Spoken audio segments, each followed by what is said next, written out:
ये light brush है सिर्फ और सिर्फ 250 रुपये का।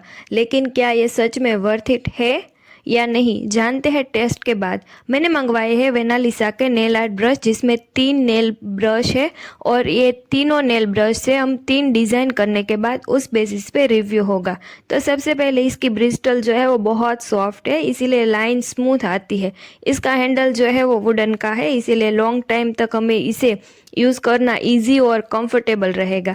इस ब्रश की सबसे अच्छी बात यह है कि ये बिगिनर के लिए फाइन डिटेलिंग आर्ट में यूज़ हो सकता है, लेकिन अगर आप बहुत टाइनी डिटेल करना चाहते हो तो आपको थोड़ा सा प्रैक्टिस एंड पेशेंस की ज़रूरत पड़ेगी। मेरी रेटिंग है ब्रश को यूज़ करने के बाद 8 आउट ऑफ 10।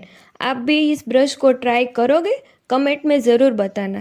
इसका फुल डिटेल रिव्यू वीडियो की लिंक नीचे दी हुई है, और अगर आपको ये ब्रश को क्लीन कैसे करना है वो वीडियो हमारे यूट्यूब चैनल पे अपलोड हो चुका है, तो वहाँ पे जाके आप देख सकते हो। Thank you so much for watching this video. See you in my next video. Till then take care and Radhe.